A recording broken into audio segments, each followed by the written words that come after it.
Vale das Trevas.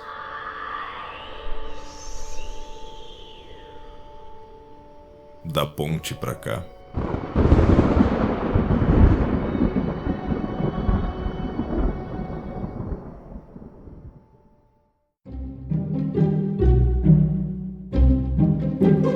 Sejam bem-vindos ao Vale das Trevas da Ponte pra cá. Eu sou o Rafa Damascena. Sou o Henrique Ferraz. Peraí. O Capadócio não tá mais aqui? Pois então, o Capadócio acho que chegou a mercadoria pra ele e tá fazendo os estudos dele lá. Hoje ele não saiu o dia inteiro da cripta hoje. Quer dizer, a noite inteira, Então, né? vamos dar-lhe aqui. Vamos dar-lhe. Deixa eu chamar os convidados que... Felipe Den, chega junto. Felipe lá do canal Narrador de RPG. E hoje eu falei certo. Hoje eu falei correto. Chega junto, meu velho. Falou super certo, sim. Salve, pessoal. Aqui é o Felipe, do Narrador de RPG, como foi bem lembrado de primeira dessa vez. E a gente está aqui para seguir o nosso papo sobre perturbações, né, em jogo e na vida real. Nessa vez, principalmente em jogo. E a propósito, Felipe, eu trouxe aqui uma cobaia pra ti, tá aqui amarrada no divã. Peraí, deixa eu tirar aqui a mordaça. Fala aí, guria. O que a gente tem pra nos dizer? Salve, caimitas! Tudo bom com vocês? Estou aqui de novo, trazendo mais loucura para essa galera. E para vocês que estão ouvindo o Vale das Trevas, Alessa Malkavian, Community Ambassador World of Darkness na América Latina, e também a maior fã dos Malkavian em toda a face da Terra. Não, mentira. Malkaviana de coração. Tá, nós temos aqui uma Malkavian, nós temos um psicólogo. Chega junto, ô filósofo. Chega junto e vamos analisar essa guria.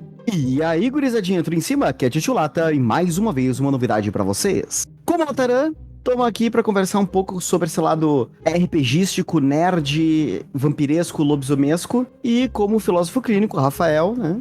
Daí já vamos fazer essa parte de filosofia clínica e análise dessa parte bonita, bacanuda que é o ser humaninho com sua fauna fantástica. Como de costume, galera, a gente tem a leitura de e-mails e comentários. Hoje nós temos uma vasta e numeroso e-mails e comentários, que é no total de 0. Sim, né? A gente tá gravando há, 5 dias direto. A gente já leu todos os comentários que tinha antes de sair episódio novo pra galera comentar. Zeramos o jogo. Zeramos o jogo.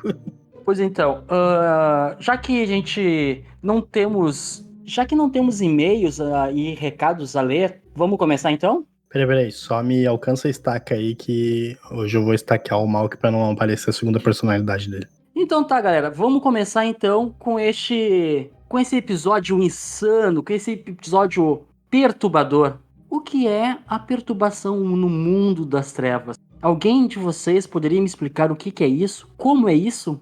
Eu acho que a forma mais simples da gente explicar isso, que a perturbação é a forma do mundo das trevas, né, recriar um sistema de loucura que se conecte tanto com a questão mecânica, ou seja, influencie nos dados, influencie nos rolamentos, como se conecte com a questão dramática, né, ou seja, tem um contexto na história, né, simplesmente, nossa, rolei 1, agora eu tenho dupla personalidade, né, criar um contexto que faça sentido no jogo. E particularmente, eu acho que o V5 faz isso muito bem. Eu acho que as edições anteriores eram esforçadas, mas era bem complicado de transformar isso em mecânica, justo e tal. E o V5 não, acho que ele bota isso na ponta do lápis bonitinho, sem perder o lado da história, do drama. É que o V5 ele te faz pensar no personagem, né? Ele faz você se conectar com ele de uma maneira muito mais profunda do que nas edições antigas. Ainda que, claro, as edições antigas, elas te encorajam a criar o máximo de nuances possível, de enriquecer o teu personagem da melhor forma para todos na mesa. A quinta edição, ela faz isso mecanicamente. Para você construir a sua ficha, ela te faz uma série de perguntas, uma série de coisas que você tem que ter em consideração na hora de preencher essa ficha. Então, acaba que ficam coisas alinhadas. Então, esse estágio mental, ele fica muito mais amplo e você pensa nele desde o momento em que você está criando esse personagem. E para a questão dos Malkavian em especial, ele torna isso muito mais latente mecanicamente no jogo. Isso vai te impactar mecanicamente. E pode ser a qualquer momento, então você vai ter que estar sempre preparado, ou melhor estar preparado para esse momento, porque isso vai te afetar mecanicamente também. Não vai você só utilizar isso a título de roleplay ou para afetar os outros, mas você vai ter esse impacto também no sistema, na parte onde você está jogando e interagindo com o cenário, seja de maneira social ou física, ou mental. Uma coisa que eu vejo muito entre a comparação, principalmente de alguns jogos de RPG, com até o Vampiro, o V5 agora, é que tem muitos jogos que eles tentam colocar a questões de sanidade ou perturbações como sendo, então você ganha penalidade de menos tantos dados, penal de tantos dados, aumenta a dificuldade em tanto. E se tu coloca sempre as dificuldades mentais como sendo uma condição só de ganho ou perda de estatísticas da padrão, poderia ser uma representação interessante, só que tu não coloca um jogador que não tem noção do que é aquele problema, do que é aquela carência, do que é aquela situação, de como ele poderia agir. O V5 parece que ele coloca, porque a Alessa falou de maneira fantástica, tu é obrigado a criar um personagem muito melhor, né? Então, as estatísticas de positivo e negativo, elas somem e dão lugar a uma outra forma de entender o personagem. E elas fazem mais sentido também, né? Muito mais sentido, é muito mais natural do que simplesmente... Não é arbitrário, tipo, ande e volte 2 casas. É tipo... Exato. Não, e outra coisa que eu acho sensacional, que a gente falou em outro momento, que é de você não ter mais aquele listão de seed que tinha nas edições anteriores, né? Bem verdade. Você pode ter pode ser medo de rato, de barata, pode ser uma fotossensibilidade, pode ser uma premonição, insights, enfim, sensações. Podem ser uma série pode de coisas. Pode ser indefinido, inclusive, né? Que talvez seja a forma com qual a gente mais vê pessoas lidarem com loucuras, com problemas mentais no dia a dia. A pessoa, o cara que não foi diagnosticado nem sabe direito o que tem. Mas é aquilo que a galera da rua fala, o cara é esquisito, o cara perde o controle e por aí vai. E aí você cria aquilo durante o caminho. Eu acho que isso que a Alessa falou, de terem tirado uma lista com nomes clínicos, né? Tipo megalomaníaco, sanguinolência, múltipla personalidade, etc, etc, libera o público para poder criar um malcaviano legal sem ter que perder um tempão lendo sobre um quadro específico, né? Que de repente nem é o quadro que o cara tá querendo, ele acha que é. Mesmo porque muitas dessas coisas são criadas por uma linha da psicologia ou uma linha da psicanálise e nem é reconhecido mais atualmente como tendo, por exemplo, histeria. A condição de uma pessoa histérica, antigamente, se forem enraizar, é uma condição apenas feminina, porque vem daquele surto da TPM, entre aspas, né? Muitas aspas, porque não é bem isso, mas não é bem isso. Na real, não. Na psicanálise? O Freud atualiza a histeria como algo também...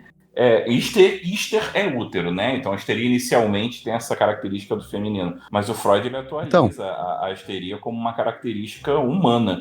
Homens histéricos são descritos em Freud. Eu acho que assim, se a gente quiser ser bonzinho com o sistema, eu concordo.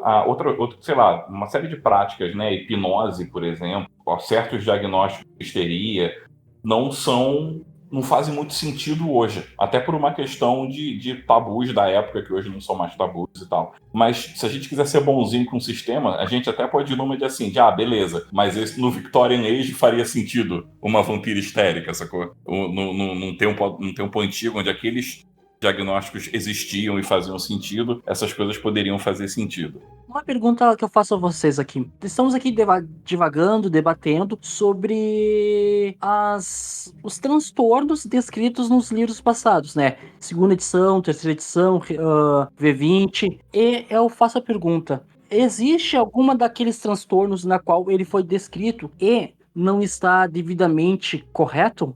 Tem vários. E dá pra apontar.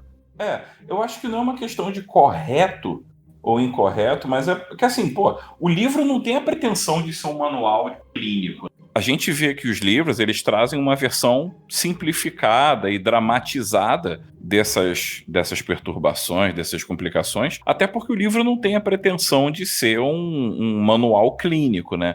Um exemplo que eu acho bem frequente, por exemplo, que é a múltipla personalidade. Uma característica que é fácil de você adaptar para um personagem, seja ele jogador ou NPC.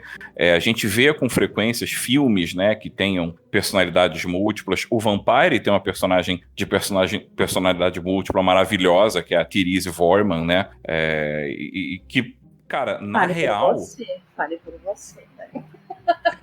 Eu acho ela bacana, eu gosto dela.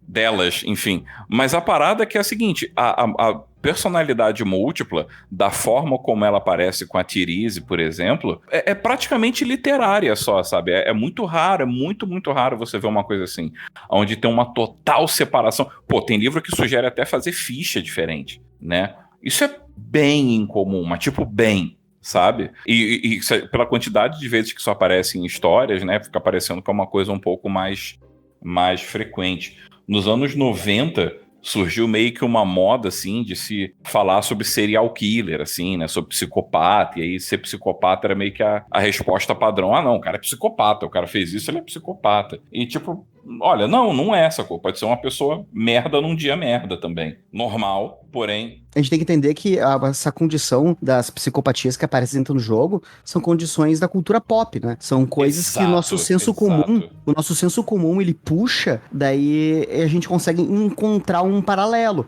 Pode ser através de livros, pode ser através de séries, de filmes, de recorte de jornal, mas é normalmente baseado em uma ficção, baseado em uma... Por que baseado numa ficção? Mesmo que a notícia em si seja uma notícia real, a informação ela é muito mais complexa, né? Então, só porque um repórter disse, um psicopata vai lá e mata não sei quantas pessoas, ficou lá, que tal coisa. Pessoas com transtorno de bipolaridade atacam tal coisa. Oh, meu Deus, isso aqui agora. Meu Deus, serial killers, nova palavra. Daí jogam ali que ganha manchete. Então, muitas coisas acabam entrando no nosso senso comum e por datas, assim, tem a época da depressão. Não que a depressão seja uma fase, mas tem épocas, por exemplo, em algumas épocas da nossa sociedade moderna que foram mais fomentadas do que outras. Hoje em dia a gente sabe que até é ruim, é negativo socialmente.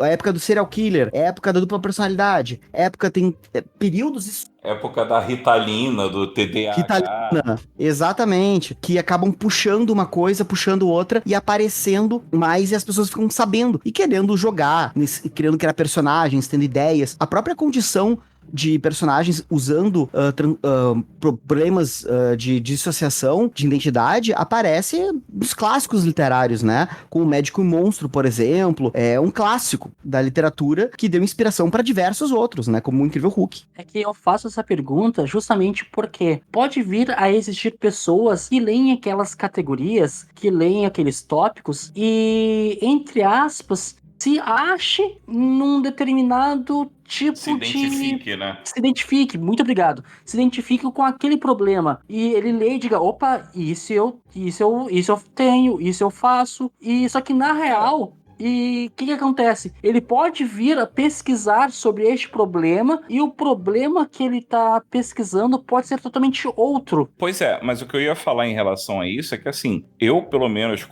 não falando como RPGista somente, né, falando como profissional da saúde, eu acho que todo tipo de mídia, de cultura pop, de coisa popular que levante awareness, né, que levante assim a consciência, que levante a bola sobre saúde mental, é válida, saca? Então, se o cara pegar um livro de Vampiro à Máscara e ler uma coisa e dizer, putz, isso aqui tem a ver comigo, por mais errado que ele seja, cara, se isso tá apontando pro fato de uma autopercepção que pode levar a um autocuidado, isso é muito legal. Para dar um exemplo de um jogo que não é do World of Darkness, né, apesar de ter tudo a ver, os jogos de Call of Cthulhu, né, para emular o que acontece nas histórias dos livros, é muito comum os personagens, eles irem, quanto mais eles descobrem, né, sobre os mitos, sobre os monstros, eles vão enlouquecendo. E o jogo tem uma pontuação de insanidade. E é engraçado que a forma de você ganhar pontos de insanidade, para você reduzir, né, para você se curar dos pontos de insanidade, é você fazendo psicanálise. Tem uma habilidade que é psicanálise no jogo. E, cara, isso é muito... Eu sou psicanalista, né? Eu sou de orientação psicanalítica. Então isso é muito engraçado, porque essa caraca, tipo, minha teoria é foda, ela tá equiparada com um cutulho, sacou? Com um monstro, assim. Os outros estão curando, sei lá... Posso te fazer uma pequena correção, Felipe? Claro, claro. A pequena correção é, Seu Clayton. Justamente. Grande Seu- Cleitinho. É o Cleitinho. Cuchu. Mas E aí, assim, é engraçado ler essa parada no livro que tu pensa, tipo, porra, uma porrada de teoria se esforçando pra caralho pra, sei lá, curar o vício de fumar e a minha tá encarando com o Túlio, sacou? Que foda. Sim, sim. Mas assim, ou seja, isso é puramente fictício, como o Lataran falou, uma questão dramática, enfim, de história. Mas eu acho legal que uma pessoa leia um livro popular, né, popzão, sem nenhum compromisso com saúde, mas que tá lá dizendo, olha, cara, o cara que tá mal de cabeça tem um profissional que pode chegar a reduzir o sofrimento dele. Pô, isso é do caralho. Quanto mais isso seja falado, melhor. Por mais que seja falado de uma forma de brincadeira, ou de uma forma pouco realista, pô, é um conhecimento legal. Porque você vê, se a gente for tirar filmes, né, tipo, é muito raro uma pessoa tomar um tiro e cair pra trás, morta na hora, né? Rola uma dor, rola um drama, rola uma chance de sobrevivência. Ou soco mesmo, né? Filme de ação tem muito isso. O cara leva um soco e cai. O cara leva um soco, chega a PV 0 e cai, né? E respeita a regra. Não levanta e tal. Numa briga real isso não acontece. Tecnicamente tomou a com combo dano. Tomou mais que a com dano, ele cai duro numa rodada. Pois é. É o bandido que respeita a regra do jogo. Que vocês não entendem, tá? O cara que tá dando soco, desculpa te cortar, Felipe. O cara que tá dando soco, ele tá utilizando o toque da queda. Sim. Tá dando uma gravada. Exato, concluiu. Mas a ideia é essa. Então, assim, se a gente for comparar a realidade com a literatura, ou com o filme, ou com a cultura pop, vão ter diferenças gritantes. Mas nesse caso aí, eu acho maneiro que tenha uma espécie de levante, né, de assuntos sobre isso, para que as pessoas tomem consciência. Isso, a palavra que eu queria lembrar era essa, tomar consciência, de awareness. Ganhem consciência que isso é um assunto e possam investir nisso, se tratar em relação a isso. Uma coisa que vai te deixar feliz, então, Felipe. Pelo menos na versão da 3.3 V3, tem uma opção, pelo menos pra vampiro, e eu gosto de utilizar ela, eu sempre puxo como um talento, acho que é um talento, se eu não me engano. Não, uma perícia, né? Que é psicólogo, que se tu fizer agir tiver um número X de sucessos, tu ajuda a pessoa a recuperar força de vontade, e tu pode, um número X de sucessos maior ainda, estipulado pelo narrador, fazer com que a pessoa perca uma insanidade. Não funciona pra macaviano, nem pra lobisomem, eu claro. Lembro. Mas isso muito, isso tinha no guia do jogador da segunda edição também. Mas eu acho que assim, a mecânica é muito bom. E a forma como isso aparece é indiferente, né? Acho que o legal é, tipo, trazer o assunto. Isso claro, com certeza. Mas é uma coisa que poderia ser estimulada num sistema de terror, que nem o Cthulhu, por exemplo, o Cthulhu. O Cthulhu é uma condição onde... Cthulhu, né? É uma condição onde o terror pessoal é extremo. O Chuchu é um terror, é uma coisa onde aparece... Ô, Latarã, é o seguinte, tu tem 3 traqueias, 4 bocas e 5 estômagos. Isso que eu acho que é Chuchu, o nome. Não, né? Então tu nunca vai conseguir pronunciar esse nome correto. No Chuchu, ele tem aquela condição onde o terror pessoal é muito forte e ele trabalha a condição de sobrevivência, mesmo morrendo no final. No vampiro, é espiral negativa. É difícil encontrar, no vampiro não, no War of Darkness, de modo geral, é difícil tu encontrar, tirando o lobisomem, alguma coisa que te puxe pra luz, assim, saca? Que faça sair da espiral negativa. Pelo menos minha perspectiva limitada até V3. Então, continuando aqui esse bate-papo, essa discussão aqui sobre perturbação, sobre insanidade, além de vampiro, existe outros cenários dentro do mundo das trevas que também mexe com perturbações? Claro, existe lobisomem, múmia, fantasma. É muito bem lembrado pelo Victor ali, Changeling também. Changeling. Então eu posso presumir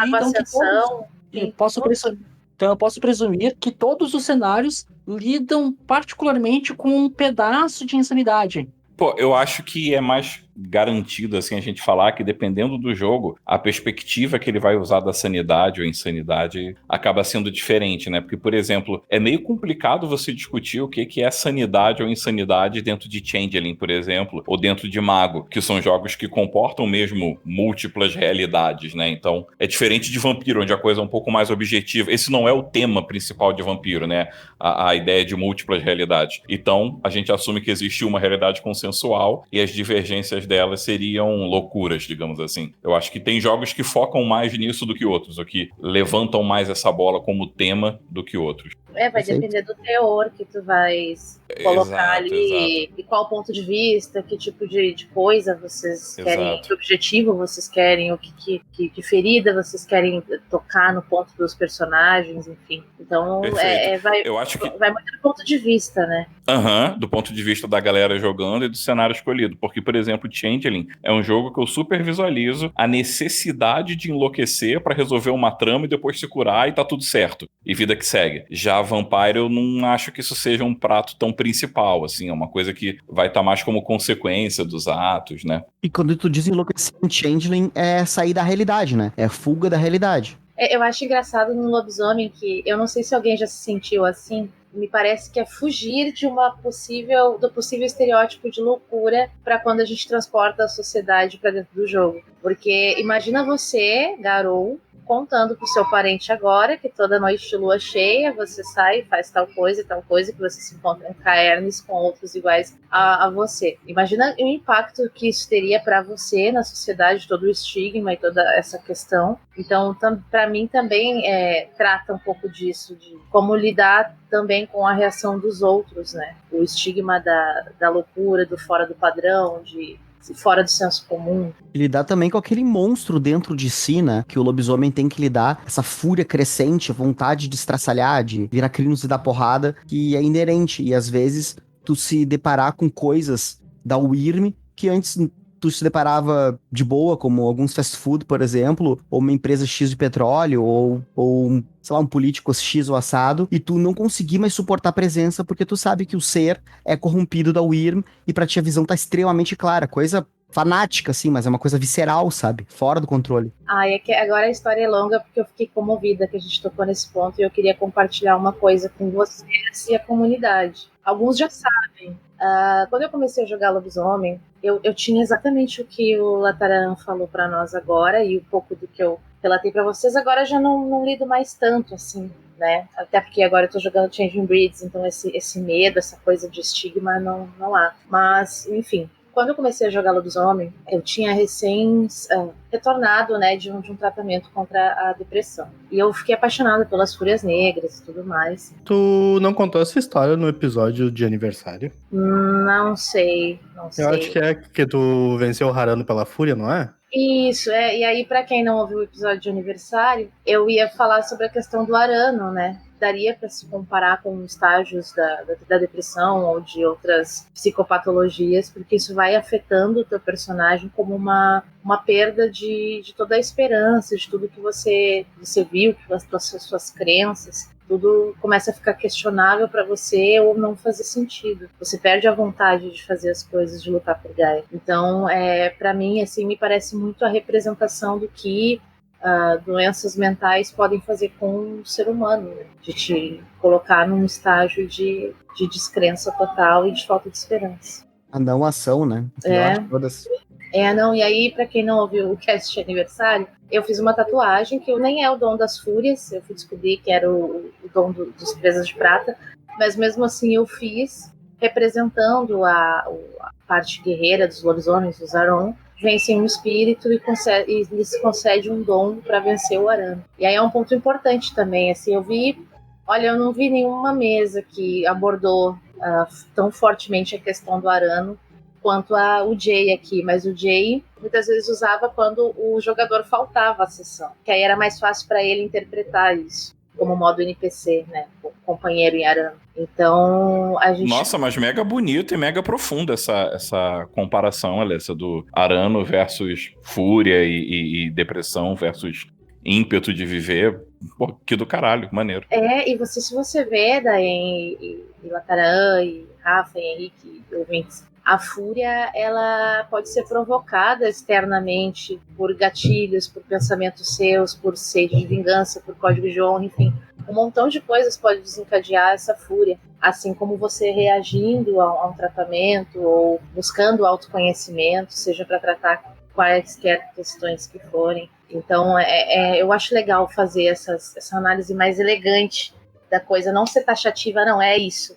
Não, isso aqui tá falando disso, mas sim de tentar dar uma visão mais realista das coisas que estão ali. E é legal que, tipo, a gente trazendo essa parte da fúria, não é pra adiantar a pauta, é porque todas essas condições de fúria, de bipolaridade, de transtornos, de depressão, de questionamento sobre a própria realidade, será quem eu sou na verdade, todas essas questões mentais, elas entram nas questões de perturbação em algum ponto e são manifestadas em jogo, né? E daí tu pode ser... Posso dar um pequeno spoiler aí, galera? Vai?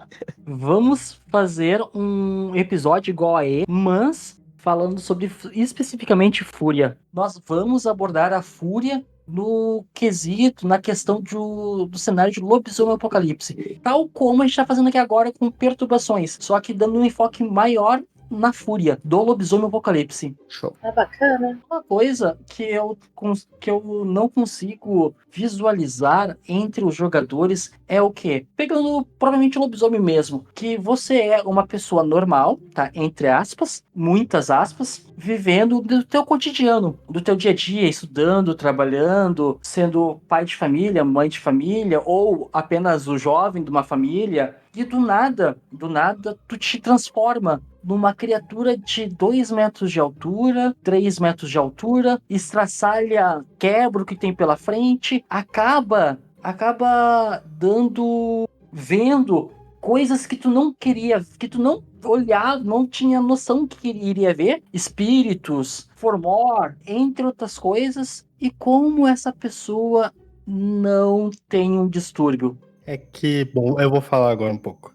É que assim, ó, depende. Tá falando de um hominídeo passando pela primeira mudança, seria isso? Exato. Tá, é que assim, ó, o hominídeo desde o berço dele, ele, apesar de ele estar na forma humana, ele não é um humano 100%, né? Ele não tem, por exemplo, a característica humanidade na ficha pra ele ter um choque. Ele não tem, ele não é, em resumo, ele não é humano. Ele é metade espírito, metade fera. Então. Mas ele passa pelos conceitos da sociedade. Esse é o problema. Mesmo quando ele é hominídeo e tá crescendo na cidade, ele já sente que tem alguma coisa ali fora do lugar. Ele sente deslocado, né? Ele se sente deslocado o tempo inteiro. Ele sente que, tipo, ele não faz parte daquele mundo. Ele acaba sentindo isso o tempo inteiro. Então, crises de raiva, dependendo da lua, que se o menino nasceu, é bem comum. O cara é um guerreiro, é normal. Às vezes, tipo, sei lá, o cara tá jogando bola, então uma entrada mais forte ali, ele já virar e querer partir por cima do cara. Isso é bem comum, entende? Só que a gente não pode confundir raiva com fúria, né? É diferente. A fúria de um lobisomem é uma coisa transcendental ao pensamento humano. É uma coisa que é um descontrole, é um foco, é uma adrenalina, é tipo como se o cara tivesse, sei lá, feito academia enlouquecido, tá cheio de serotonina, cheio de adrenalina no coisa, ainda escuta um barulho de tiro e sabe agora que sei lá, as pessoas que ele mais gosta morreu porque aquela pessoa acabou de matar e tu pode pegar a pessoa agora. É muita coisa misturada junta que faz a fúria do lobisomem ser diferente da fúria de um humano. Não tem como comparar da mesma maneira, mas ambos os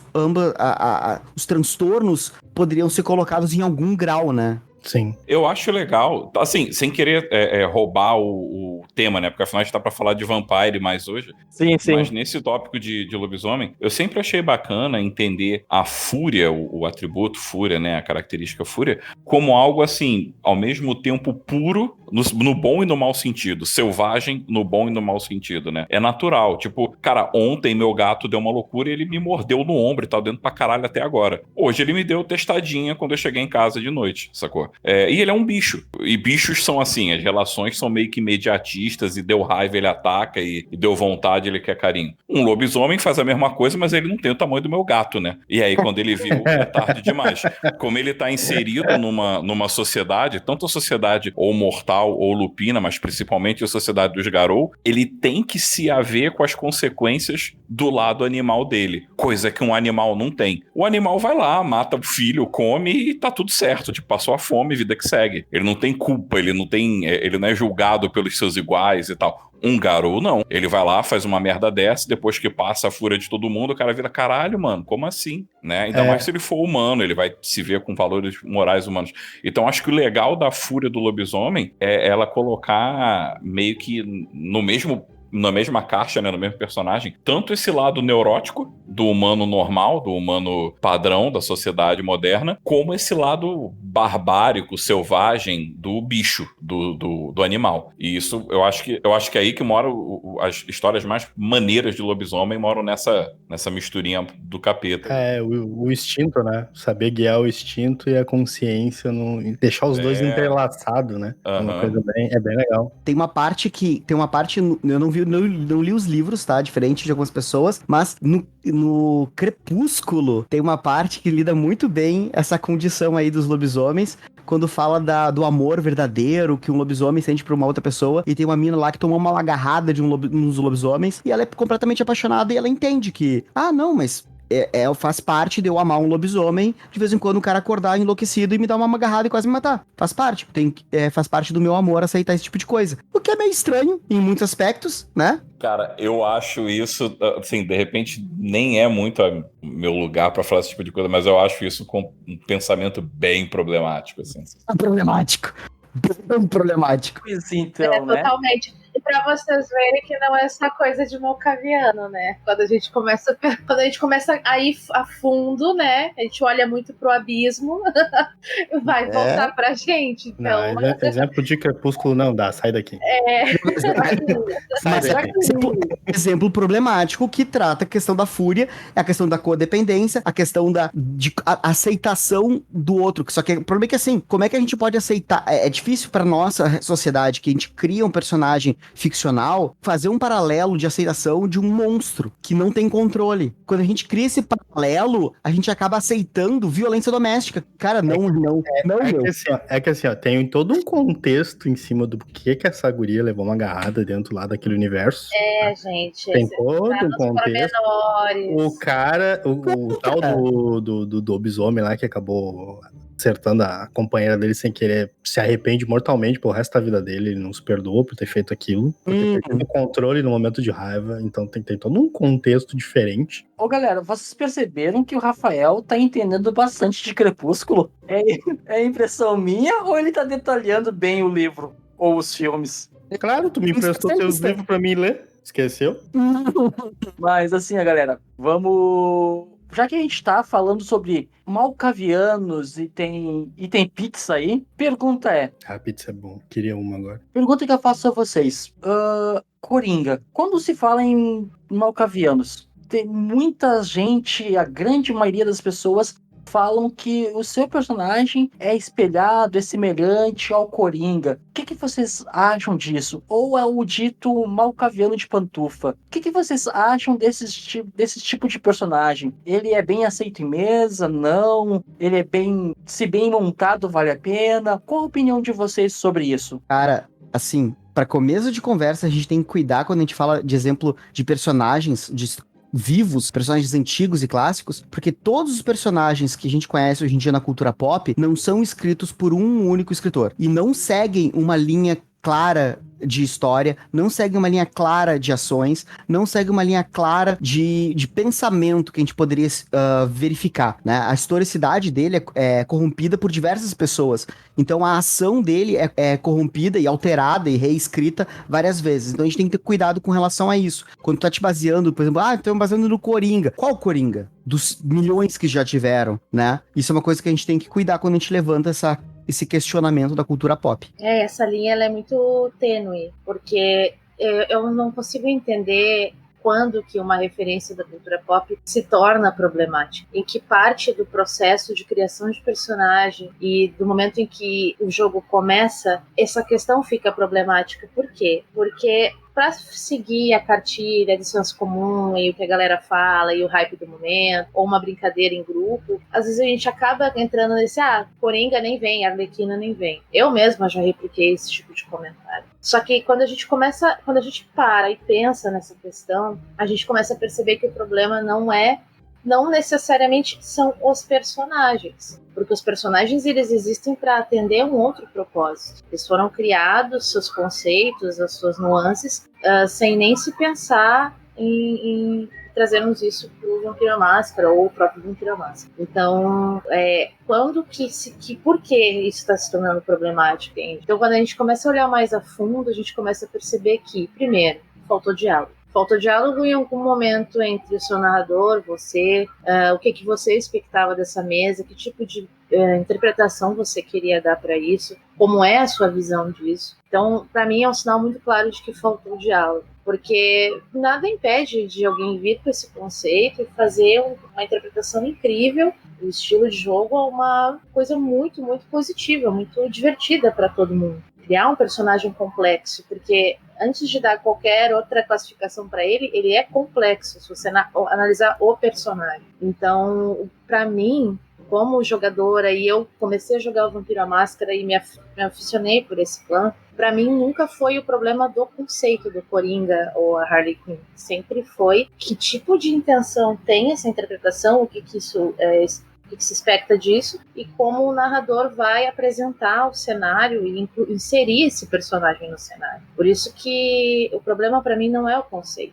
o personagem central, a referência. Até porque o Coringa poderia muito bem ser um mortal, ser uma outra criatura, ser um NPC problemático, sabe? Onde você não pode reagir contra ele abertamente, porque isso vai colocar você com a cara para todo mundo. Então é muito pouco a gente pensar assim, colocar ele dentro do conceito do Malkaviano e pressupor que todos os jogos vão ser assim. E aí acaba que pessoas que nunca interagiram com o clã ou que nunca interpretaram o clã, elas automaticamente associam a esse estigma negativo, mas eu nunca vi essa discussão chegar ao ponto de como que isso aconteceu. Então, eu acho que primeiro você tem que olhar para sua mesa, para os seus companheiros de coterie, ver juntos o que vocês querem fazer, consentimento, diversão, respeito e tal, e pensar como isso vai ser colocado dentro da mesa de maneira que divirta a todos, não como um plano de fundo para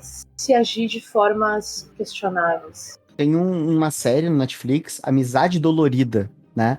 Que ela trabalha com sadomasoquismo, bondage, todas essas culturas relacionadas com prazer e dor e coisas fora do padrão, coisas que é muita loucura pra muita gente. Em muitos círculos, e antigamente, era considerada coisas de pessoas doentes, né? E é muito interessante ter um personagem que faz um stand-up de comédia. E ele traz parte do seu mundo como forma de humor, né, para as pessoas, pessoas gerais, assim. E ele cria todo um personagem, cria todo um estereótipo, cria todo um monte de introduções a esse meio. Só que tem gente que assistiu a comédia dele e entendeu a máscara, por exemplo, a ideia da máscara do sadomasoquista e tal, a ideia daquela coisa de despersonalização, a ideia da pessoa que tá fora do padrão, ocupando uma nova persona, que é a ideia da máscara, de vestir uma máscara e assim assumir um novo papel existencial, a ideia de, com essa máscara, então, se eu soubesse na época da faculdade, do colégio, sei lá, eu tinha muita espinha. Se eu soubesse que usar essa máscara eu ia poder fazer sacanagem com as gurias, eu estaria com essa máscara. Tipo, não entendeu a ideia, ridicularizou o processo que tem por trás desse conceito, né? Então por que eu trouxe essa parábola? Porque às vezes a gente tem a ideia de fazer um personagem X, pegar o Coringa, pegar, sei lá, o cara do Death Note, pegar uma figura problemática da cultura pop. E a gente transforma sem o cuidado de entender aquele personagem. Então a gente, em vez de estar tentando fazer uma adaptação do personagem para nossa mesa, a gente tá fazendo um palhaço daquele personagem que é tão bem construído. A gente tem que cuidar isso aí também um pouco. Não, é que isso é simplista. Quando chega esse momento em que é feita a relação, é que para dizer, não, peraí, vou pensar no conceito de cara perturbado, vou tocar o terror na mesa. Coringa. Eu acho que quando chega nesse ponto, já é a parte mais simples do processo, que é estereótipo, algo genuíno. Então, passou do ponto de ser um referencial e aí acabou sendo aquilo que vai totalmente contra uma ideia original, uma ideia inédita. E quando se trata de estereótipo, isso vai com muito do pensamento singular de cada pessoa. Então, por isso que muitas vezes a gente vê algo incrível e algo totalmente vergonhoso, ridicularizado e ostracizado, porque cada um está dando sua parte singular, a sua visão singular daquilo ali, a sua percepção de como é aquilo ali. E para algum objetivo nesse processo. Então, a gente sai da parte de conceito de ideia, de conceito de personagem, de nuance, e a gente se inunda com estereótipos, com a mera parte de pensar que é aquilo e acabou. Muito mais raso, né? É isso, muito mais raso. A pessoa pensa aquilo ali, pronto, acabou, e ela sai, né, distribuindo aquela ideia, que não é uma ideia. E que nem tu falou, às vezes é só uma desculpa pra agir de uma maneira sem consequências. Exato. É aquele ponto que perde a elegância da ideia, do conceito, e parte para um lado completamente ruim, negativo. Então, deixa de ser uma ideia. Tem coisas que não são ideias, tem coisas que são estereótipos, preconceitos, e muita gente confunde isso com ideias, infelizmente. E tem gente ainda que, uma coisa que eu vejo na mesa, assim, já vi em muitas mesas, a pessoa eu sou assim, eu sou assim, eu sou assim. Beleza, quando dá vantagem, quando não tem consequência. Quando tu começa a colocar as consequências, ou botar uma situação onde a pessoa agir daquela maneira, que ela age sempre assim, né? Ela se ferraria, ou ferraria os demais. Às vezes a pessoa muda de ideia, às vezes a pessoa age pianinho, bem normalzinho, bem quietinho. Ai, mas meu personagem não age assim sempre. Cara, tá, sei. Ou então o ponto de vista que tu ia falar, Felipe? O que a galera tava falando era sobre esse risco, né, de se pegar um personagem que é complexo, que pra funcionar tem que ter uma construção, e aí só pegar ele meio que no Ctrl-C, Ctrl-V, botar na mesa de uma maneira aguada, de uma maneira meio sem graça, meio fora do contexto do jogo. Eu acho que existem até jogos onde isso funciona razoavelmente bem. Por exemplo, jogo de supers, né, onde a galera bem ou mal acaba aparecendo com algum super-herói já existente. Mas num jogo como o Vampire, que tem uma pretensão de ser um pouco mais maduro, dos jogadores se dedicarem um pouco mais aos personagens, tipo, cara, é um clichê, uma coisa tão repetitiva que tu fica tipo, brother, jura? Sério? Você é o Coringa? Se você fizer um Brawlhalla, vai ser o quê? Um negão com uma 12? Saca? Tipo, é o abuso do estereótipo que já foi mais do que repetido 500 mil vezes. Eu acho que, assim, falando como narrador, né, como mestre, eu acho que, para mim, a parada que mais me deixa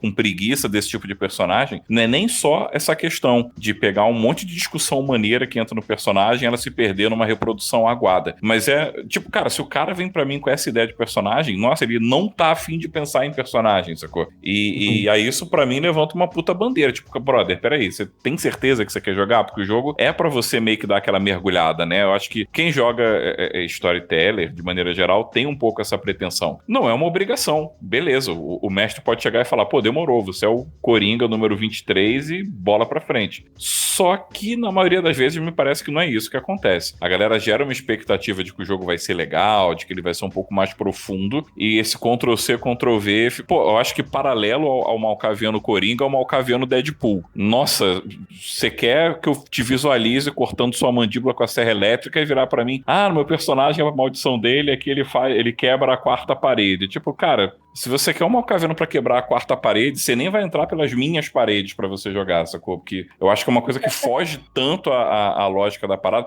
Beleza, né? Talvez a minha, mas me parece que não tá muito em consonância com o que o sistema propõe quando ele coloca a ideia de perturbação, que é a ideia de explorar essa coisa que é ruim, né? Tipo, Deadpool não sofre de loucura. Ele ganha dinheiro com o personagem por ser louco. E a ideia do Vampire me parece ser uma coisa mais, sei lá, mais pesada, né? Tipo, sei lá, mais filmes que vão pra esse lado pesado do problema mental. Felipe, pegando o teu gancho aí, eu faço a pergunta a vocês. Quando aparece um tipo de personagem assim, descrito como o Deadpool ou Coringa, e o narrador, ele fica com aquele sinal vermelho, que ele fica insatisfeito com a proposta do jogador, qual é a reação qual é a opção que o narrador deva fazer? O que o narrador deva fazer para auxiliar o jogador, para colocar o jogador numa linha mais interpretativa?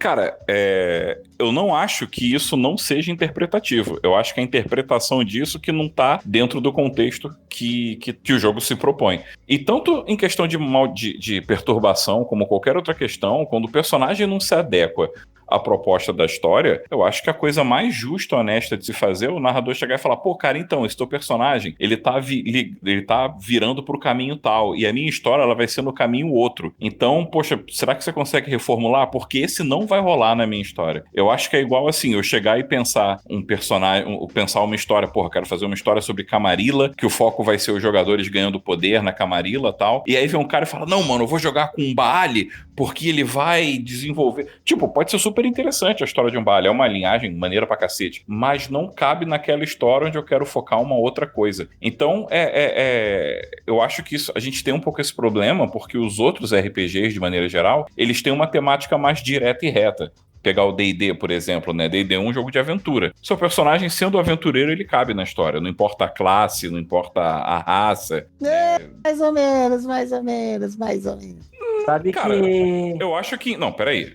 Vai lá. Pode importar em termos de estratégia. Na verdade, importa pra caralho em termos de estratégia. Mas não tem nada que diretamente faça, não. Pô, não faz o menor sentido um guerreiro andar com um clérigo, ou um ladrão andar com um paladino. Tipo, dá pra se criar boas justificativas pra isso numa party. Num jogo de Vampire... não faz muito sentido eu fazer um infernalista numa história que é a galera buscando Golconda, ou fazer um anarquista numa história que é a galera, sei lá, buscando um ancião antigo pra diablerizar. A coisa meio que tem muitos temas possíveis dentro do Vampire, diferente de outros jogos que tem um tema assim mais objetivo, mais direto. Então, nem todo personagem cabe pra todo tema. Então, acho que a parada... Que nem querer fazer um infernalista numa campanha Tremer. Pois então, né? Mas daí, né, mas daí... Agora, quem não é infernalista... Também tem o seguinte, né, galera? Isso não é uma regra, isso é uma questão de criatividade. De repente, o cara vem com a ideia aí do infernalista na campanha de Camarilla e o mestre pensa, putz, vai ser maneiro pra caralho, vambora. Mas eu faço a comparação que é igual filme, sacou? Quando o cara vai filmar, ele não chega pros atores e fala, aparece aí no set na hora X, vestido do que tu quiser, que a gente vai fazer na hora, vai improvisar. Não. Isso aí. Né? Ele diga, a gente vai fazer um filme sobre, sei lá, cowboys, então a galera vai estar vestida de cowboy, perfeito, da época tal, saca? A ideia é tu puxar o mestre puxa o barco com o que vai ser e dá as limitações. Isso vai, mas isso vai em qualquer cenário, em qualquer RPG, em qualquer circunstância. Tu pode pegar, fazer um jogo de, eu quero fazer um jogo de Camarilla, blá, blá, blá. Por exemplo, eu tô com uma mesa e aí eu pedi pros jogadores, vamos jogar humanos, eu quero a ideia dos personagens de vocês, eu vou fazer um salto temporal, tudo mais. Eu fui bem restritivo com o que poderia ser e fui bem específico com algumas coisas. Outras coisas eles descobriram durante a trama, que faz parte durante a trama. Então, tipo, como a gente vai estipular as regras e as limitações, isso depende do narrador em qualquer circunstância. E isso é uma coisa que a gente tem em qualquer jogo. Então, assim, chamar o cara pra chincha, pra conversar, pra chincha, né, pro canto, né?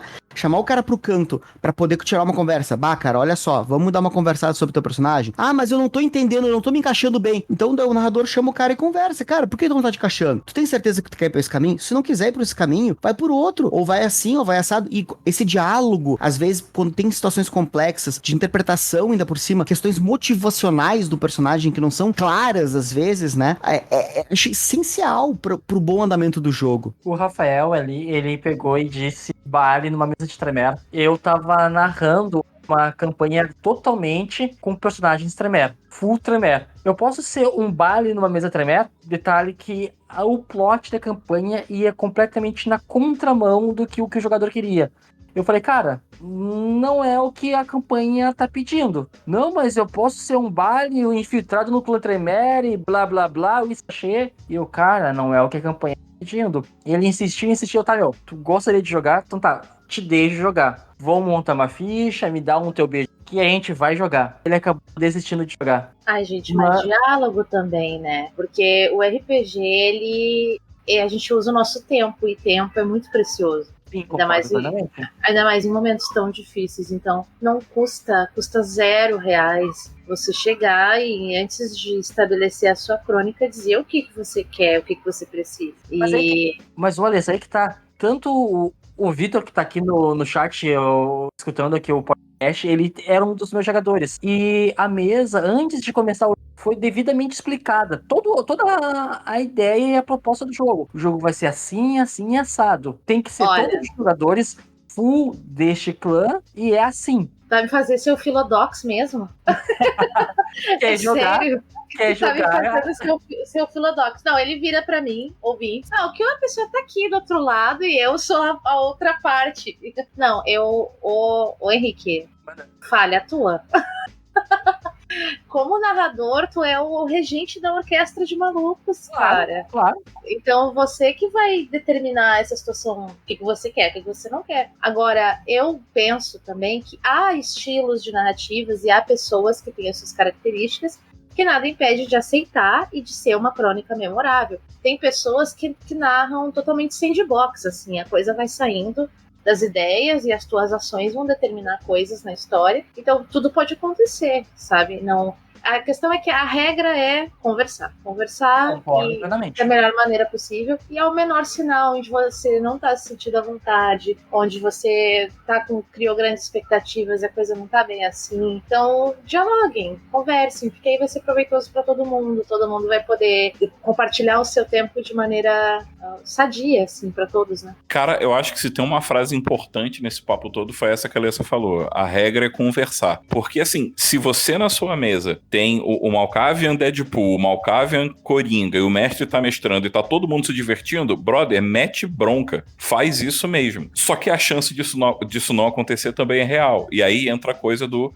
vamos conversar sobre o que cabe ou não cabe nesse jogo. É a coisa do tema. Então, acho que assim, a resposta da pergunta inicial, que era o que fazer, eu acho que a primeira coisa é, antes de você chamar a galera pro jogo, você como mestre, né, como narrador, ter uma clareza do tema que você quer fazer a sua história. Porque baseado nisso, você já fala pra pessoa. Eu acho que não existe, tipo, vou mestrar vampiro. Tá, você vai mestrar vampiro. E qual vai ser a da parada? Né? Ah, vou mestrar uma história que é sobre isso e aquilo, que o tema é tal. Isso vai dar uma orientação do personagem que eu vou fazer ou não pra aquela história. Eu acho que um exemplo bem concreto, assim, tá? Eu tô com o meu grupo, a gente tá jogando aquela crônica pronta que vem no Chicago by Night da 5ª edição. E aí, quando a gente começou, um colega meu falou, pô, posso jogar de La Sombra? Eu vi que agora eles vão ser da Camarilha e tal. Foi a primeira vez que ele tava jogando V5. E o cara se amarra em La Sombra e tal. E, cara, a história do V5, desse livro, dessa aventura, né, justamente envolve a negociação dos La Sombra entrando pra Camarilha. E aí eu, Felipe, pensei, cara, vai ser mais legal se esse cara não for La Sombra, se ele influenciar o resultado. E aí eu falei, pô, brother, não, pra esse jogo a gente vai usar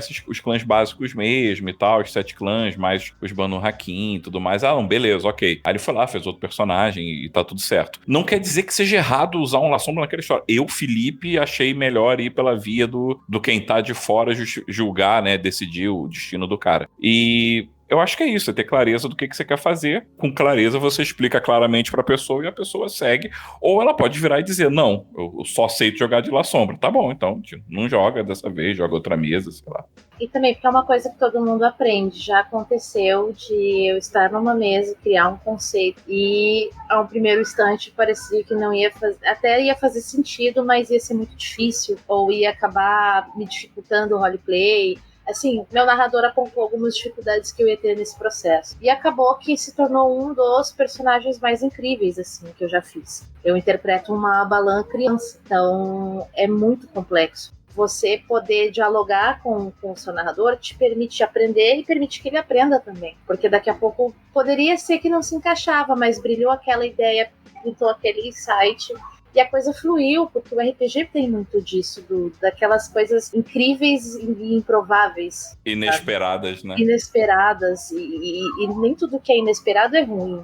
Então, vale a pena também se colocar à prova de abrir a mente, afinal a gente está compartilhando coisas, tempo, ideias e tudo mais. Pois é, mas isso me lembra uma coisa, isso é um estilo de jogo e de jogador também. Tem sempre aqueles jogadores que adoram das coisas bem quadradinhas, bem especificadas, bem regreiros. Como é que daí eles fazem quando tem um outro personagem que foge um pouco da regra? Vocês nunca tiveram experiência? É sempre com conversa que vocês chegam a coisa? Nunca rolou uma mão ditatorial, assim? Que isso, não. É RPG pra todo mundo se divertir. É conversa. Eu já tive uma jogadora que ela adorava colocar os defeitos mais escabrosos no personagem. E eu dizia pra ela, coloca aí repulsa alho, pelo amor de Deus. E aí ela não aceitava, ela queria tudo exatamente como era, e tudo assim, era impecável, até a ficha que ela fazia era impecável. Me permiti aceitar essa forma dela ver as coisas, e foi muito bom pra mim, eu aprendi também. Eu me sentia mais segura cada vez que ia explicar coisas pra ela, porque me demandava ter aquele conhecimento, demandava pensar em alguma coisa. Então ela do jeito dela me ajudou a pensar mais, a pensar fora da caixa. Então é diálogos. Vai depender da pessoa e vai depender do que vai ser conversado ali, se as partes estão dispostas, se vai ser legal para todo mundo. Porque não existe jeito certo, jeito errado de narrar e de jogar. E o jeito certo é você respeitar o outro e conversar com as pessoas, porque você tá ali para conversar com as pessoas e interagir com elas. Então, e todo mundo se divertir. Disso. Exatamente, seja online, ou seja em evento, ou seja mesa presencial com a pizza ali, o refrigerante, você tá ali para conversar. Não tem como você jogar RPG sem conversar, sem interagir. Então você vai fazer isso invariavelmente, ou pelo menos deveria. É um negócio Cara, é engraçado que hoje mesmo a gente teve um papo bem legal sobre isso lá na comunidade de Vampire do Facebook, né? E teve uma coisa que eu falei que eu acho que se aplica exatamente a essa discussão, que é entender que antes do jogo rola um acordo. E um acordo, inclusive, tem a possibilidade da outra parte não querer topar o acordo. E aí, nesse caso, de repente não querer jogar ou não querer jogar aquela mesa. Não acho que se trata de uma exclusão ou de uma mão ditatorial, que nem você falou. Mas eu acho que é uma questão de estilo mesmo. Às vezes o estilo que eu curto jogar não é o estilo que a pessoa curte. E tá tudo bem. A gente gosta de outras coisas, amigo por outras coisas. Eu acho que um exemplo bem real disso, cara, tem um camarada na comunidade brasileira, assim, de RPG, né, que é o Thiago Rosa. Ele publicou recentemente, junto com a Nina Bichara, um RPG de briga estilo anime, estilo mangá, assim, e tal. E ele curte muito essa parada de ação, ele se amarra em Hengai Yokai, né, aqueles livros de lobisomem do Oriente e tudo mais. Ele curte essa parada mais farofa, assim, divertida, mais katanas e sobretudos, saca? Putz, cara, é uma das pessoas que eu mais respeito no RPG nacional. Foi um cara que me deu ajuda em termos de pensar coisa quando eu tava escrevendo Rio by Night. Mas a gente, se tem uma certeza na vida, é que a gente não vai sentar numa mesa nem pra jogar Vampire, porque ele curte um estilo mais farofa e entedia ele um estilo mais, assim, de trama e coisas sutis, que é exatamente o oposto do meu lado. E um outro exemplo, cara, um dos jogos que eu mais gosto e que mais jogo, que é o Wraith the Oblivion, ele acha um jogo mega pesado. A primeira vez que o cara leu, ele falou, tipo, pô, brother, essa parada aqui não tá me fazendo bem ler isso, sacou? Então, assim, não é uma coisa ditatorial, é uma coisa de conhecimento. Porra, eu sei que existem jogos que eu vou jogar com um cara, tipo Street Fighter, a gente morre de vontade de acabar a pandemia e tentar montar uma mesa disso. E existem outras coisas que não são possibilidades, porque os gostos são diferentes. Eu acho que é meio por aí, sacou? Você não vai chamar um amigo vegano pra uma churrascaria. Então é meio que a mesma ideia. Quando você sabe que vai fazer um churrasco, você não vai chamar o vegano. Pelo menos vai avisar, olha, cara, vai ter churrasco lá. Você você topa aí, como é que vai ser? E aí, como a Alissa falou... abacaxi assado? Sei lá, não, tem gente que... Mas tem gente que se enjoa com o cheiro da carne, né? Tem vegano que já há muito tempo, que só de sentir o cheiro, o cara já se sente, porra, mal no lugar. E é como a Alessa falou perfeitamente. Conversando, a gente se entende. O combinado não sai caro. E agora, se você tá falando de regras, de como o narrador ditar as regras do jogo e tudo mais, aí eu tenho uma receita milenar, que é um segredo, assim, que eu vou compartilhar com vocês, que é uma coisa que eu nem poderia estar falando isso, mas eu vou falar, que é dialogar. Porque tem gente que gosta de mesa house rule, tem gente que gosta do narrador advogado de regra, tem gente que gosta de sair chutando tudo e quebrando todo mundo na porrada e depois se abraça. E tem gente que gosta de fazer a Passion de las Passiones, Fernando Daniel, a Usurpadora, a Caio. E tá tudo bem, gente, tá tudo bem. Mas tem que ser conversado, porque aí fica bom pra todo mundo. Sim. A melhor coisa... melhor coisa no vampiro é a regra de ouro, gente. Tá louco. Muito bom. Falando em vampiro, falando em Malkavians, falando em perturbações, tal a gente começar a extrapolar e pensar em criar perturbações aqui agora. Vocês teriam algumas sugestões, algumas ideias? Cara, eu tenho acho que uns 2 vídeos no canal Narrador de RPG, né? Fazendo jabá aqui. Mas eu tenho uns 2 vídeos no canal Narrador de RPG que falam exatamente sobre isso. como utilizar loucura num jogo de maneira que ela não trave o jogo ou se torne um obstáculo, e sim se torne uma coisa divertida. Isso vem muito em parte por eu gostar muito do clã malcaviano, acho que foi o clã que me... Se não foi o clã que me levou pra Vampire, foi o clã que me levou pra psicologia, com certeza. Sério mesmo. E eu acho que uma maneira, assim, tipo, fórmula rápida pra criar uma perturbação legal. Pensa numa pessoa que você ame, ou que você admire, ou que você goste muito. Pensa naquela uma característica dela que você não gosta, naquela característica que te irrita. Multiplica essa característica vezes 1000 e adiciona um toquinho de diabo na parada. Pronto, você criou uma perturbação maneira pro seu malcaviano.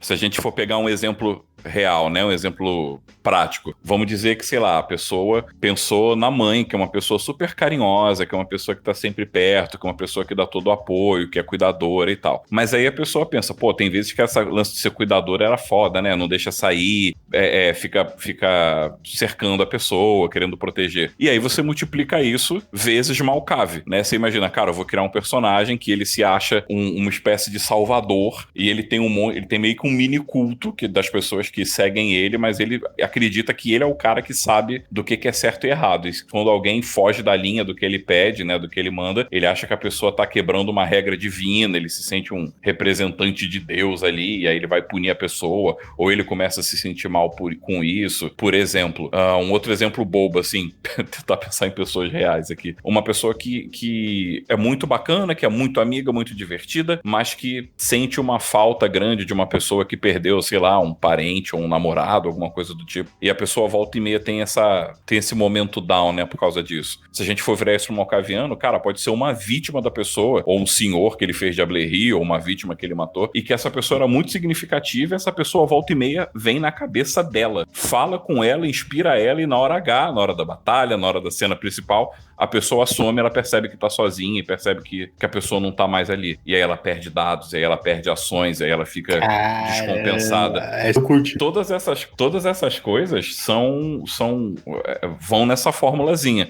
Pensa uma coisa normal, multiplica vezes malcave e parte pra dentro. Essa eu curti. Me lembrou um livro. Coitado livro do não, Jason, um filme.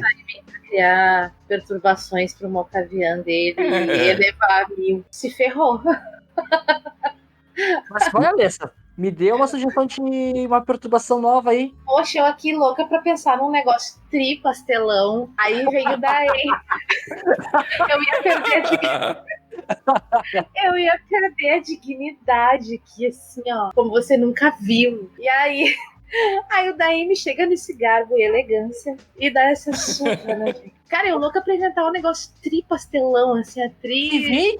Cara, manda o tripastelão, fala pra gente. Poxa, tudo é aproveitado na mesa com um pouco de carinho, Alessa. Sim. Cara, o tripastelão, assim, o cara tá ali com os amigos dele e na cabeça dele tá todo mundo jogando RPG de um negócio chamado Vampiro à Máscara, mas, tipo, isso não existe, entendeu? Na verdade, tá todo mundo lavando prato, mas isso não existe, só na cabeça dele, no mundo dele, e no mundo dele as pessoas todas jogam, e é um negócio que é mundial. Ou se não, como aquele que já passou um meme, assim, com quadrinhos de poderes inúteis, e que, na verdade, são bastante... chegam a ser caricatos, assim, de coisas que ninguém pensa nunca em não fazer aquilo e inventaram como se fossem superpoderes. Assim. Então, a minha perturbação pastelão ia ser nesse nível. Ia ser alguém no estilo o show de Truman, não? O show de Truman, acho que é. Aquele filme com Jim Carrey. Ia ser aquela vibe onde ele vive uma... Ele é super confortável com aquilo, mas na verdade ele vive como se fosse uma realidade totalmente paralela e isso não transparece. Totalmente convive com as duas realidades na maior sintonia. Então essa ia ser a minha perturbação, é não haver uma perturbação. A verdade, ela está ali, mas ela não está também. Latarã. Cara, seguindo um pouco uma ideia que eu tenho, que é sempre que o RPG ele tem que agregar na tua vida, né? Não só com interação, não só com divertimento e humor, mas tu estuda pra poder jogar RPG, faz o RPG ficar mais rico, né? Então, seguindo por essa linha, tu pegar um livro, seja qual for o livro, tá? Por exemplo, pega o livro, sei lá, Drácula de Bram Stoker, pode ser... Qualquer livro. E tu lê esse livro aí. Quando tiver a metade, mais ou menos, tu começa a jogar com aquele personagem malcaviano. E aí a moral é tu absorver as ideias do livro e só jogar com atitudes do livro, encenando aquelas atitudes, aquelas falas e as atitudes do livro. Por exemplo, vai chegar, senão tu fica quieto, tu vai junto, mas fica quieto. Aí teu personagem vai se limitar a utilizar falas do livro, seja qual for o personagem, e tu tentar simular a fala daquele personagem. Vamos supor, pegar uma coisa, sei lá, pegar uma coisa Crepúsculo agora, tá? Daí tá lá, daí chega a pergunta, uma coisa pra ti, assim, tá, Latarã, mas tu quer ir com a gente? Daí faz uma fala da, sei lá, tá lendo Crepúsculo, faz uma fala da Bella. Eu não sei, eu estou tão tímida, estou tão pra dentro, eu fico um pouco com medo, eu fico insegura com relação ao que eu sinto. Daí o cara continua perguntando, tá, mas o que tu tá falando? Tu vai querer comer ou não vai querer comer esse saco de sangue? Daí faz a voz do Edward, assim. Eu bem que gostaria, mas eu não posso.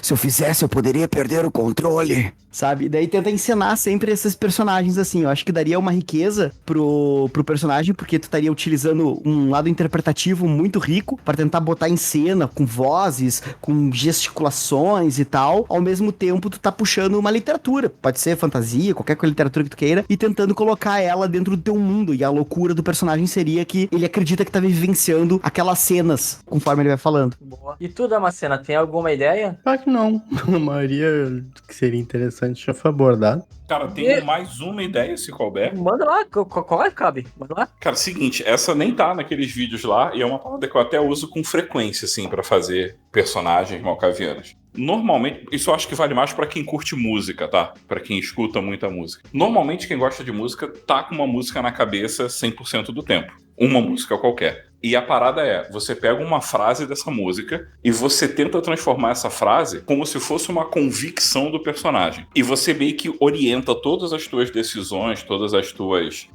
ideias, né? Em cima daquela uma frase. E aquilo se torna meio que o gancho, né? O tema central da sua loucura. Pô, pra pegar um exemplo real aqui agora, eu tô abrindo o meu Spotify. Deixa eu ver o que tem aqui. Beleza. Cara, uma das últimas coisas que eu ouvi aqui foi um grupo de eletrônico russo, Ice Peak, e tem uma música famosinha deles, onde a garota fala que nunca vai ser feliz e também não vai ser estúpida. Pronto.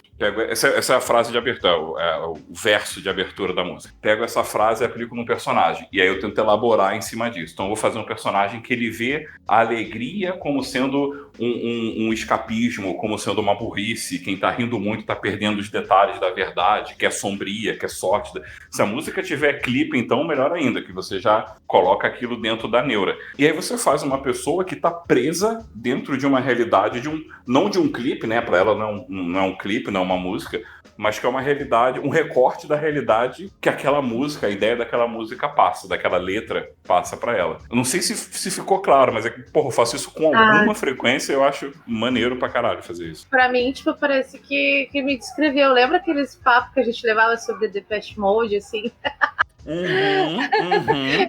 Dança, gatilho, total. Dança. Putz, assim, cara, e Depeche Mode, né? Tipo, um negócio super dark, super sensual e super visual. Putz, dá pra fazer uma cidade inteira só com 2 CDs de Depeche Mode. Depeche Mode é bom. Eu interpretei uma música deles, assim, que é Depeche Mode é bom.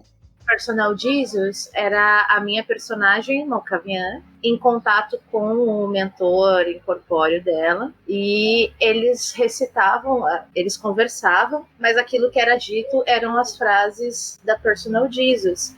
E aí o Jamie fez o favor de fazer a outra parte, né? E eu falava com essa criatura e ele respondia com as frases da música. Alguém que está aqui para ouvir as suas preces. Então era... E ela não tinha ideia do que era aquilo. Ela achava que era uma divindade. Aí, ó. Tinha um amigo meu que fez uma narração inteira, toda ela baseada em metal melódico e power metal. Ele escolhia uma banda aleatória do que ele gostava, uma faixa aleatória e fazia um capítulo baseado na música daquela banda ali. Depois mudava. Era muito legal. Isso muito maneiro, cara. Já fiz isso em mesa também. Não com metal muito melódico. Show. Certamente não foi com metal melódico, mas já fiz isso. Eu acho que exige um pouco do mestre, que tu tem meio que se permitir, sei lá, de pegar a sementinha e fazer ela crescer e virar uma história. Mas, porra, pra quem curte música, eu acho que isso flui meio que natural e é bem divertido. Pega os metal melódico aí. Eu posso fazer um off de humor, que eu tô jogando Changing Bridges. Eu tô jogando Changing Bridges com um amigo nosso, e a minha personagem é uma Nuisha. E ela teve um caso com os dois. E um sabe do outro. E eu falava pra ele, meio que explicando as ações da minha personagem, recitando a música da Pablo Vittar. Amor de quê? E aí eu Alessa explicando, ele dizendo assim, tua personagem não ama ninguém, ama só ela mesmo. E eu falando as coisas da letra, assim, contando a letra pra ele, explicando o comportamento delas. Então, eu até tinha prometido que eu ia fazer isso em game.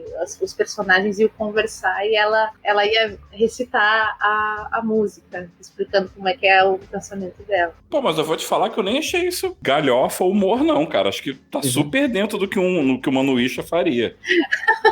Não, é que foi muito inesperado, assim, o pessoal não imaginava. E quando eles se deram conta que era a letra da Pablo Vittar, nossa, eles foram à loucura, assim, tipo, nossa, de onde é que tu tira isso? Ou pensou nisso antes de criar ela? Eu disse, não, é que a cena dela ali com os dois, na maior cara de pau, a cara dela nem ferve. Eu disse, gente, é essa música aqui. Posso dar mais uma de Malkavian? Dê mais uma aí. Dê mais uma que eu quero fazer uma pergunta aí pra vocês. Um cara se mudar de ação, mudar o jeito de agir de acordo com as cores sólidas que ele enxerga, em grande quantidade. Exemplo, o cara tá lá, sei lá, tem muitas pessoas que têm gatilho por cores, ou de traumas, e gatilhos por cenas, né? E aí, no caso, seria mais ou menos por aí, essa vibe aí. Mas uma versão estereotipada e absurda, né? De jogo, pra mesa de jogo. Ao ponto de o cara, sei lá, ver um Natal, por exemplo, ver um monte de predominância de cor vermelha. Daí dá o gatilho pra ação X. O cara olha lá, ação X, qual é que é? Dele, o cara fica extremamente amoroso, ele adora, ele fica todo derretido, se esfregando nas coisas, ele tem um comportamento bem estereotipado, visando pra um lado. Aí o cara olha, vai lá, tá o tricolor ganhando mais uma vez, e aí predominância é azul. E o cara olha ali, meu Deus do céu, o cara fica lá, muito louco, e ele quer bater, ele quer no orcão, assim. E aí o cara olha, daí assim vai indo, sabe? Beleza, mas o céu é azul. Sim, daí como é que o cara faz pra controlar isso? Lá com óculos de cores diferentes. O cara coloca um óculos pra tentar controlar a sua predominância de cor, só que aí o que acontece é que às vezes o mestre vai bater, fazer o cara apanhar e tal, e o óculos cai, quebra, e a predominância da cor, sei lá, é o sangue, é o branco do não sei o que, daí da neve, por exemplo, e assim vai indo, sabe? Interessante essa ideia. Mas eu tenho uma pergunta pro Felipe.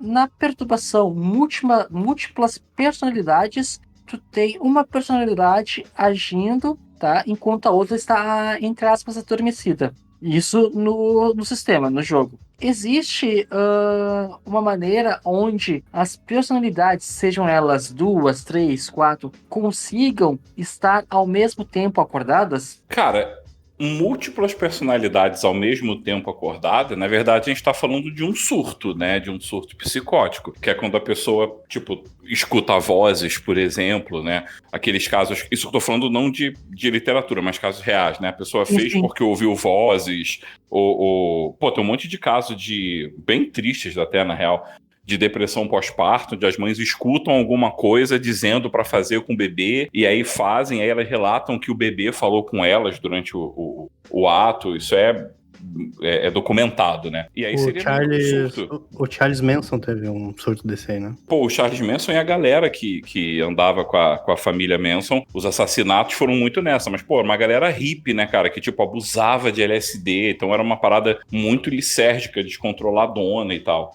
Então, induzia mesmo esse tipo de coisa. Muitas personalidades acordadas é sinônimo de desorientação. É quando eu tenho, ao mesmo tempo, um monte de sentido, um monte de estímulo, né, para vários sentidos de tudo que é lado. Não sei se eu respondi a pergunta, mas eu acho que quando você fala de várias despertadas ao mesmo tempo, você não tá falando mais de personalidade múltipla. Você tá falando de uma pessoa que tá, Imagina alguém que tomou um puta porre, sabe? Que bebeu demais ou que usou muito de alguma droga mais psicotrópica, né? Mais assim, lisérgica, mais de deixar o cara viajando. É o que teria no lugar dele, uma desorientação, uma multiplicação de realidade. Aí vem minha segunda pergunta em relação a esta pergunta, tá? Bom, não tem nenhuma droga pra vender aqui, cara, agora. Em relação ao sistema, digamos que tenha um personagem, tá? Com surto psicótico, mas a perturbação dele é múltiplas personalidades. Ou seja, tem 3, 4 personalidades agindo ao mesmo tempo. Existe a possibilidade de alguém tentar dominar essa pessoa, já que não existe apenas uma personalidade agindo naquele corpo, e sim mais de uma, entre aspas, mente? Tá falando Cara, eu vou- ou no jogo? Não, eu tô falando no jogo. Tipo, o cara tentar usar dominação no personagem. Dominação, Então, possessão. na minha dominação, opinião, domínio. Funciona. Porque não funcionaria. então, na minha opinião, eu acho que a gente vai estar fazendo aqui elucubrações, tá? Porque não temos relatos testados de vampiros usando dominação em pacientes surtados, mas pensando assim por aproximação, né? Eu acredito que pelo contrário, seja mais fácil dominar essa pessoa, porque a mente dela tá fragmentada, né? Ela tá com menos defesas ainda. A grande vontade dela vai ser reduzida, Eu por exemplo. acredito que sim, porque Não é? quando você tá dominando alguém, você tá meio que impondo a tua vontade ao cara. Pô, se o cara já tá dividido com a vontade dele, né, o que pode acontecer é a dominação meio que parar o surto, assim, junta tudo e vão obedecer o cara. Sim, eu trago esse exemplo, essa pergunta, porque assim, ó, dentro do mundo da Marvel, tá, existe um personagem que é chamado de O Cavaleiro da Lua, e ele possui 7 personalidades agindo ao mesmo tempo. Só que este personagem, ele não consegue, os outros inimigos deste personagem não conseguem fazer dominações mentais, tipo dominação, devido a não ter um foco de domínio, e sim vários focos de domínio. Por exemplo, tem ali a Ana, a Carlos, o Antônio na mesma mente. Tu não tá focando na Joaquina, tu não tá focando no Carlos, tu não tá focando no João. Sim, uma coisa que eu acho muito legal quando tu fala da Marvel é que a visão psíquica da Marvel é muito interessante, cara, é muito interessante. Primeiro que a visão, pra Marvel, a parte o lado psiônico, o lado psíquico, assim, isso vai em qualquer personagem, ele abre uma porta pra uma outra dimensão. Então, todos os psíquicos, eles são parte de uma outra dimensão, né? Todo o lado, esses personagens que são meio ditos como esquizofrênicos, com múltiplas personalidades, tudo mais, eles têm uma porta de entrada pra uma outra dimensão psíquica. E isso é muito da hora. E tem vários vilões da Marvel, alguns mutantes, inclusive, que utilizam isso. A gente pode ver muito isso no Legião. É uma série até que tem no Netflix, se não me engano, que trabalha muito bem essa ideia e faz uma adaptação bem bacana das histórias. Não só do Legião, mas também como a irmã do Colossus. Sim. Magia, né? A magia é. Ela mesmo. E então, a parte de divisão psíquica, ela faz, na Marvel, eu acho muito legal porque ela faz compartimentação. Tem um filme que, se eu não me engano, é do... Puxa, me ajuda aí. É do Stephen King, que tem alienígenas no final e tal. Não lembro qual é o nome, eu dei spoiler agora do caramba. Mas é um filme que um cara tem a capacidade de... O poder dele é compartimentar a mente dele. Eu não lembro o nome do filme agora. Se alguém puder me ajudar...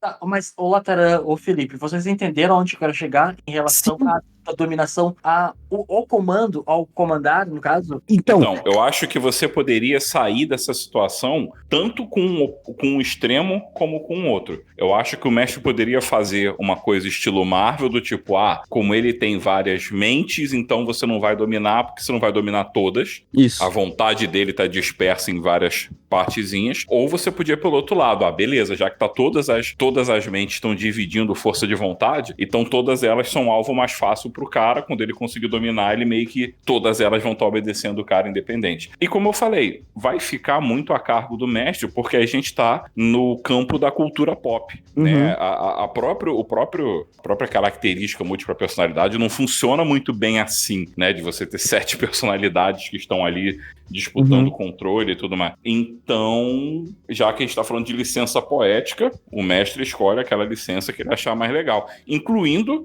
permitindo que numa hora seja mais fácil por esse motivo e outra hora seja mais difícil pelo mesmo motivo. Não ter uma consistência, não ter uma constância na parada. É uma possibilidade também. Mas lembrando, assim, você não tá agredindo nenhum preceito técnico, preceito teórico, se fizer uma das duas, porque a gente tá 100% no campo da fantasia quando tá falando disso. Mas assim, Ferraz, uma coisa que eu acho que é um bom balizador é que a gente pensar, A pessoa que tem múltipla personalidade, ela buildou, ela fez a ficha dela pra ser um defeito, pra ser uma característica ou pra ser uma qualidade. Isso quer dizer o quê? Quando o cara fez a ficha dele, ele pegou, sei lá, vontade de ferro, múltipla personalidade, pra aquela personalidade é vontade de ferro, pra outra personalidade não. Ele dividiu as personalidades com as vantagens mentais inclusas, ou ele não fez essa compartimentação? Porque a gente não pode, sei lá, eu acho muito injusto tu dar, de repente, vantagens de RP pra uma pessoa arbitrariamente, entendeu? Se o cara não buildou pra isso. Justo.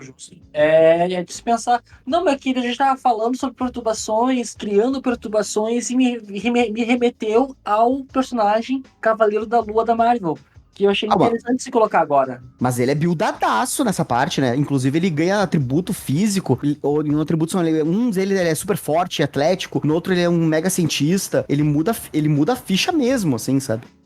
Esse personagem é absurdo. Exato. Temos mais alguma coisa?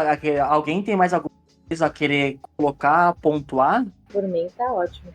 Que já que tenha deixado de passar. bastante coisa. Só assim, ó, leiam os clássicos da literatura, tá? Tipo Júlio Verne, sei lá, Dostoiévski, qualquer coisa que gerou a base da cultura pop atual. Qualquer coisa, Shakespeare, sei lá, Noite de Verão, pode ser, tanto faz. Porque dali tu vai ter o germe pra onde tu quer a tua interpretação muitas vezes, sabe? Se tu for por ler, sei lá, a Mary Shelley, por exemplo, tu vai conseguir ter uma noção de crítica do monstro que tu cria, que às vezes tu vai criar um personagem, depois fazer baseado, sei lá, no Incrível Hulk, baseado no Doutor Fantástico, baseado em outro personagem que tem a base lá da Mary Shelley. Tu vai criar o personagem, eu quero criar o vampirão clássico, Senhor de Domínio. Lê Drácula pra ver como é que é, dá uma lida, que assim talvez tu tenha a ideia da base daquela tua interpretação. É uma coisa que ajuda muito, assim. Beleza, então. Então, esse foi o nosso cast de perturbações aqui com os nossos ilustres convidados, né? Contamos aqui com a presença do Felipe Jim, da Alessa e do Lataram. Façam seu jabazinho aí, esperto pra nós. Bom, Felipe Daen, narrador de RPG, autor do Rio by Night. Tudo isso você encontra na internet, procurando por mim, pelo meu nome no Facebook, procurando por narrador de RPG no YouTube, ou procurando pelo Rio de Janeiro by Night, ou Rio de Janeiro Noturno, na versão em português, na Storytellers Vault, a loja oficial da White Wolf. Fora essas coisas, querendo trocar ideia comigo, meu Facebook está sempre aberto, cheguem lá, mandem mensagem, que a gente fala sobre RPG toda hora, o tempo inteiro. E para fechar, agradeço a galera do Vale pela oportunidade de estar aqui falando de duas coisas que eu gosto pra cacete, né? Psicologia e RPG. Uma que faz entrar dinheiro e outra que faz o dinheiro ser gasto nela. Um que faz sair. Um que faz entrar dinheiro e outro que faz dinheiro sair. Tipo isso. Então, obrigado, galera. Valeu, foi bem divertido. Nós é que agradecemos aí. Nós que agradecemos. Muito obrigado aí por aceitar nosso convite. Lataran, quer fazer o teu jabá? Pode ser, claro. Bom, me encontra nas redes sociais, só digitar Lataran, L-A-T-H-A-R-A-N-N, Churato, né? Isso é pros nego velho. Tu encontra aí, faço parte de um grupo também com uns amigos ali que a gente fala sobre RPG e nerdices, que é os Trinerd. Tem canal no Spotify, tem no YouTube e tudo mais. Lataran também tu encontra na Twitch, que eu faço vários plays com jogos, inclusive tá sair um jogo que eu fiz aí com o pessoalzinho aí, muito gente fina, o pessoal Vale das Trevas, alguns membros. E posto também no canal do YouTube do Lataran. Pode encontrar também qualquer rede social aí, pode jogar até TikTok atualmente, e tu vai encontrar coisa a respeito. Daí, no caso, desse meu lado gamers e nerd, vocês podem ter acesso dessa forma. Na vida real, aí eu prefiro entrar em contato no privado e a gente acerta. Ô, Rafael, pergunta que eu te faço lá na cena. Quem é do Sabá? Tem direito a fazer jabá? Tem, né? Eu não quero o Sabá na minha porta batendo ali pra reclamar de censura, né, mano? Também pode falar. A gente normalmente não toca campainha e bate portas, não. A gente entra sem ser convidado. Eu não tô afim de ter que rolar dado de fortitude, tá ligado? Então pode falar, com certeza. Vai lá, Alessa, manda brasa. Bem, gente, Alessa Nocavian, Facebook, Instagram, até no DeviantArt, que eu tô lá também com as minhas loucuras. Mas não peço para vocês me seguirem ou nada assim, se vocês realmente quiserem e acharem que vão curtir as minhas loucuras publicadas lá. Mas eu faço um apelo para que vocês apoiem não só o Vale das Trevas, que eu agradeço demais a oportunidade, a confiança, a paciência comigo também, porque eu falo pra caramba, para ajudar a nossa comunidade a crescer, ajudar a comunidade brasileira a ter a nossa merecida visibilidade, e não só as comunidades do Brasil, que o Brasil é imenso e cheio de grupos focando, cheio de gente talentosa por toda parte. E então, para que apoiem as comunidades latinas, as comunidades brasileiras, latinas também, mas eu digo hispanohablante e de fala português do Brasil, porque quando você ajuda uma comunidade, quando você ajuda um grupo, um criador de conteúdo, você está ajudando que mais conteúdo seja levado para as pessoas, para que mais gente entre no hobby, para que mais gente conheça aquilo que a gente gosta tanto. Então, a gente tem que agradecer essas oportunidades, a gente tem que agradecer a esses criadores de conteúdo, ao Felipe Daen também, que é um veterano nosso aqui, que sabe muito bem como é difícil essa trajetória de criar conteúdo para um nicho específico dentro do cenário brasileiro. Então, peço para vocês que apoiem essas pessoas, apoiem o Vale das Trevas, e quem quiser seguir o OD Latinoamérica, o OD de World of Darkness Latinoamérica, no Instagram, no Facebook, é uma super comunidade de vários grupos de toda a América Latina. Nós temos também o OD Latinoamérica TV no YouTube, que é um canal 100% colaborativo, 100% latino-americano, de idioma espanhol latino e português do Brasil, então tem conteúdo postado lá semanalmente de vários grupos, então você vai poder ver várias coisas legais, também de quebra aprender o idioma espanhol, por que não? E conhecer mais da cultura, dos pontos de vista dos nossos irmãos aqui continentais. Então, peço para vocês darem essa força e também ajudar que o nosso cenário cresça. E para quem quiser ver novidades e qualquer coisa acerca da marca oficial, worldofdarkness.com, tem o site oficial da marca, World of Darkness no YouTube, World of Darkness no Twitch, World of Darkness nas redes sociais, Instagram e Facebook também. Beleza, então agora é a nossa vez. Siga nas nossas redes sociais. Instagram, @Vale das Trevas, Twitter, @TrevasVale, e procure a nossa página no Facebook, que está com Vale das Trevas da Ponte pra cá. Também temos a nossa página na web, www.valedastrevas.com.br, e também agora startamos o nosso sistema de padrinho. Venha você também ser um dos nossos padrinhos. E, galera, se vocês querem ter mais conteúdos bacanas igual a este, que se vocês querem que a gente corra atrás de convidados tão bons quanto estes, grandiosos, que estão aqui conosco hoje, nos ajude. Nos ajude, que assim você vai nos dar mais gás e trazer mais qualidade para os próximos casts.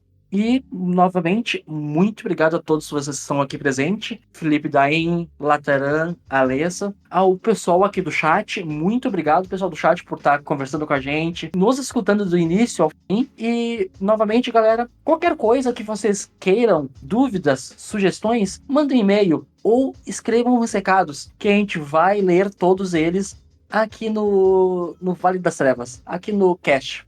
Nosso e-mail é valedastrevas@gmail.com.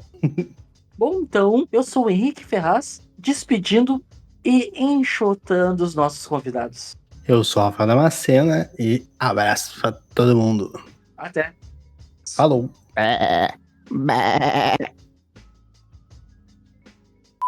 E Tá aí, usando uma placa de vídeo que multiplica o som, cara, pra reduzir. Não, sacanagem, não sei o que eu tô falando.